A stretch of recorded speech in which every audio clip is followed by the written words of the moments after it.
自述寫337句金句，切忌個人崇拜。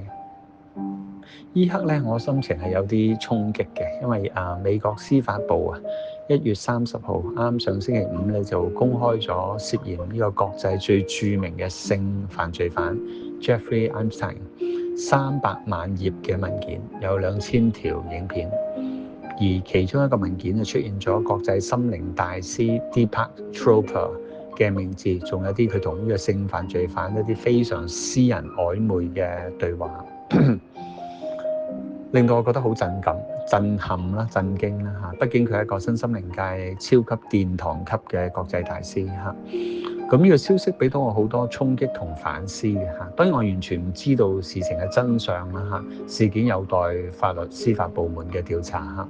咁我絕對冇資格去論斷任何人士嚇。同時咧，給到我呢件事俾到我一個好大嘅提醒，就係切忌去美化或者神化任何人，因為我哋都容易去投射嘅，就將自己最渴望嘅智慧啦、力量啦、愛啦、純粹啦，投射喺某一個人或者關係身上，不自覺地咧將對方或者呢段關係擺上神壇，過度嘅美化、神化，投注咗好多我嘅需要喺對方身上。咁呢個真係好危險，所以我成日都提醒自己依法不依人。咁呢個好重要嘅就係我哋相信緊嘅係個法門、法則、法規嗰個人背後嘅精神理念價值，而唔係呢個人啊。因為崇拜任何人都係非常之危險嘅，每個人都會犯錯，每個人都有盲點。我哋係人唔係神嚇。而反過來，如果我自己容許甚至享受別人對我哋自己嘅崇拜咧，就更加危險。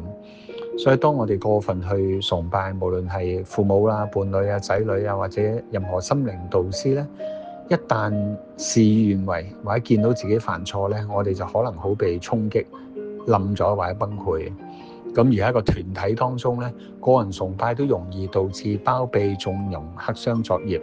團隊都會冇咗監督、監察健康嘅界線嚇。咁所以我哋好值得一齊學習點樣可以依法不依人，避免個人崇拜嚇。咁係咧，讓我哋渴望我哋都能夠將別人嘅跌倒啦、過失啦，成為我哋成長嘅一個好嘅鏡子、好嘅提醒，保持一個清靜安靜嘅心嚇。所以有3條問題我都成日問自己嘅，提醒自己嘅。第一，我點樣確保自己喺成長嘅修行路上依法不依人，唔會變成崇拜某啲人，只係尊重嗰個法則法規。第二啦，就係當我去欣賞任何人嘅時候，係咪都能夠有一個健康界線，而唔會麻木投射咗自己嘅需要喺對方身上。第三啦，我自己係咪可以好用心去貢獻、去發揮、去創造，而唔係追求別人嘅認同、光環、掌聲，甚至係崇拜。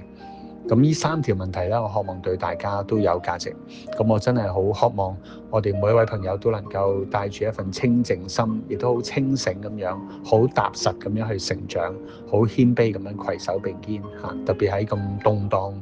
咁荒誕嘅外在世界，我哋好需要有一個平安平靜嘅心。呢個可能都係最珍貴嘅。喺度再一次衷心感謝大家，祝福大家平安自在。Thank you。